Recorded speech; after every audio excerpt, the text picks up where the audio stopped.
All right. Welcome back to a brand new video of the Targeted Individual Program, Targeted Individual Experience. Just heading out. I should have headed a long time ago, but had to take care of my grandnephew. Had to make him something to eat before I leave. And my nephew's in the house, even though he's sleeping. I just don't want to leave without making sure that he at least had something to eat.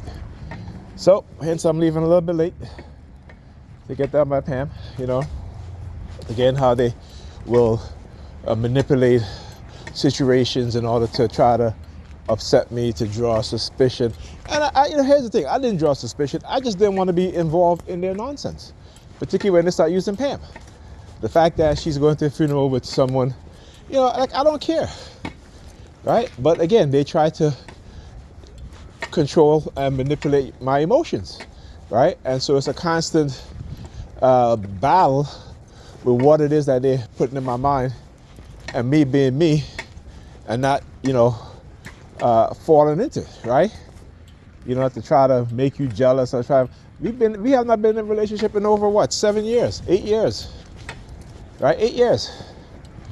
Okay, though we still interact because again of her personality and who she is, that I know she needs me there for the kids, and as well as for her also, because it's not just about the kids, regardless of whatever lies she's saying, so it's to make it easier for her, right? And I understand my situation, so I have the available time, why not, right? Now, if I wasn't on disability and I was working, it'd be a different story, right? So she's very fortunate. But what they try to do is to try to make these women believe that we, as black men, are the fortunate ones to have them in our lives, when really and truly they've been conditioned to cause chaos in our lives. They've been conditioned to not listen. They've been conditioned to do whatever the hell they want to do and disregard our feelings, right? Because they are emboldened. And religion, I keep saying, religion is one of the biggest tools that they use to manipulate them, right? And with technology and them taking a keen interest in destroying black communities, black families, black relationships, and we don't believe that white people are devious enough to want to destroy every single black man, woman, and child in America, right? This is, again, understand that not all white people, right? But the majority. And until we come to that understanding and that realization that even if it's just, and again, I'm talking about 70% of the white population that are hell-bent on destroying the lives of black people, okay? And then you still got another 20% who know that it's happening, but don't want to say anything, even though they don't truly, participate in it every single day. But they are aware of it, and they do participate in it because they remain silent. Then you have another 10% who want no part of it, right? And who are actively trying to make us aware of those things, right? So we talk about Jane Elliott, Tim White, Beverly D'Angelo. These are a few white people that, have been exposing what white people have done and what they continue to do, right? And letting black people know that you shouldn't blame each other. You shouldn't blame yourself. Put the blame on white supremacy. Put the blame on the U.S. white supremacist government, right? They tell us the history. They show us the history. They wrote books about it, giving us the intricate details of how the U.S. government did and continue to do what they do to black people, right? Look, DSK 3209, Virginia plates. Right? So again, it's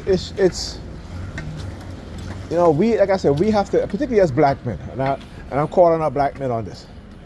We have to start really, though we are aware, but we need to become fully aware. All right? We need to, like I said, look at what they do.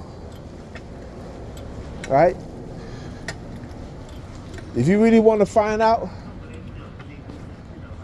spend one day out of the weekend listening to Louis Farrakhan, listening to Dr. Khalid Mohammed, listening to Dr. Joseph Benjamin, listening to Dr. Francis Cress Wilson, Dr. Charles Fitch, all right, listening to Malcolm X, listening to Martin Luther King, listening to Marcus Garvey, listening to speeches by Patrice Lumumba, right, listening to Dr. John Henry Clark, right? Listening to all the great scholars, black scholars particularly, right? Keep away from the religious nonsense, right? And listen to black African thought, right? Just spend, you can do a month, one day out of the weekend, a month, 1 month. Okay, spend about 4 hours minimum. Right? Raise your consciousness, raise your self-awareness even more. Right? Read. Right? If you have the ability to be focused to read, read. If you find that you don't have the ability to focus and read, read articles about it. Read, go and read the Kerner Commission report of the 1965 Kerner Commission report. Right? Go and read that. All right? And stop blaming each other and understand that white people already know who to blame. Right? You go, like I said, go read the Kerner Commission report. All right?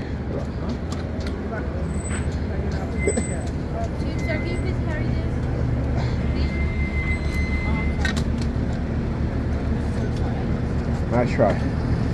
I got a cane in my hand. All right, I got a bad back. I'm not bending down to do that. But again, I always try to do things to discredit you. Too wise, man. Too aware.